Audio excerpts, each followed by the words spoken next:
During the 70s and 80s, Allentel had constructed high-tech secure vaults near all major metropolitan areas, working under cover of the continuation of government program of the Federal Emergency Management Agency.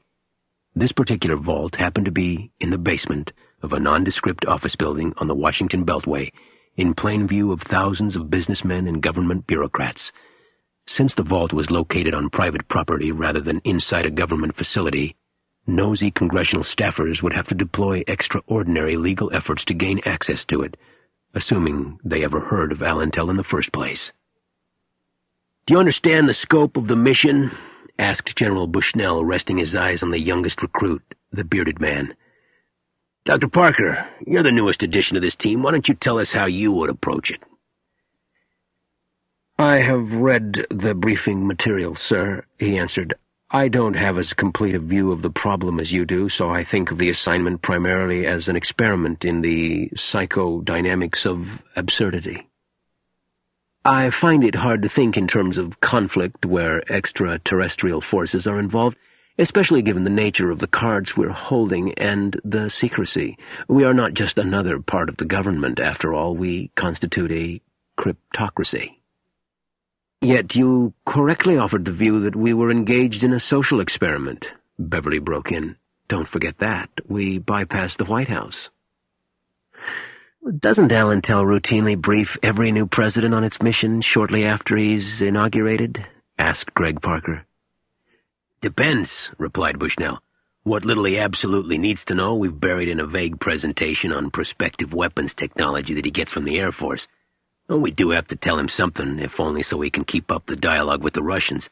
But to be completely frank with you, the briefing's a snow job." Parker smiled. "President Templeton isn't aware of us, then?" He certainly hasn't been fully briefed," answered the general. "Clinton wasn't.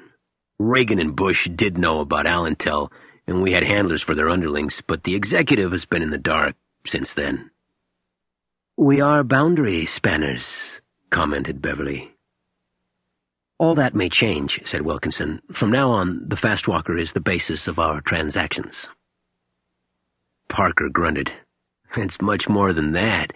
In human terms, in terms of the value pattern of dominant elites on this planet, the Fastwalker represents a violation of expectations, pure and simple, a violation as drastic as any event in the history of humanity." "I disagree," said the general. The other stared at him. "It's only unusual in terms of the level of the technical challenge," he went on. "It's certainly not new in terms of power relationships. Think of the Manhattan Project.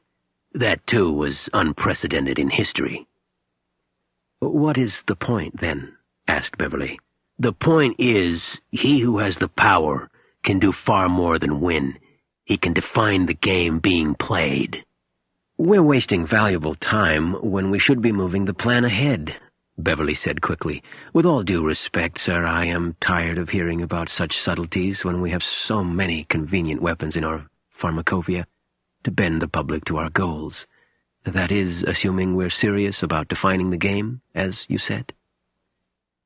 "Dr. Bernard is right, of course," commented Bushnell, unruffled by the heat of the debate. "There's no better tool in a strategy of the absurd than acting directly on behavior.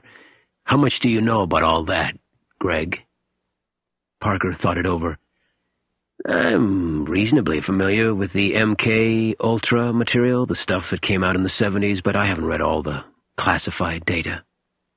"I want you to read it, then. First thing tomorrow morning, go over to Langley under your ARPA cover. Tell him whatever you want. Go downstairs and read the damn file. But don't start in the 70s. Start with Bluebird in April 1950, when Director Hillenketter at CIA authorized the use of unvouchered funds to pay for the work on behavior control." "Was that the same Hillenketter who was the first president of NICAP, the civilian UFO group that kept complaining about a cover-up?" asked Greg. "Are you shocked?" Beverly laughed. "Look up the careers of the other board members when you're over at Langley tomorrow. 3 of them were career intelligence officers with a specialty in psychological warfare. Were you saying that NICAP was a collection channel for the CIA?" "It certainly served that function, as every UFO group has done since then, knowingly or unknowingly. But it also served to foster the notion that UFOs were extraterrestrial.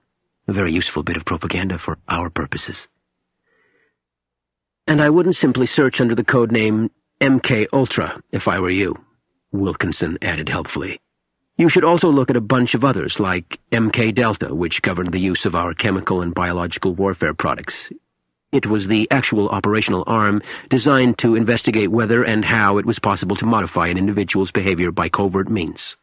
That's an exact quote from Sid Gottlieb, who reluctantly testified about it before Congress a few years later.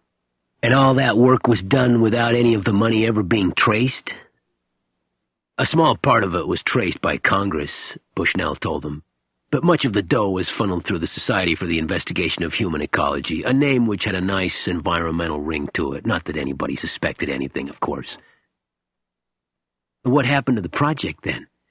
It was redirected into ESP research. That wasn't a new direction either. As early as April 9th, 1952, you will find a memo that suggested looking at the influence of drugs on human paranormal abilities. And here we are, concluded Wilkinson, except that Allentel has left the old CIA paradigm far behind. And now, to top it off, we are the proud owners of a flying saucer. That's quite a story, said Gregg. Welcome to Reality Zero, kid, said General Bushnell. Stick with me, you'll learn something. He patted Gregg on the shoulder. And now let me give you your assignments for the next couple of days.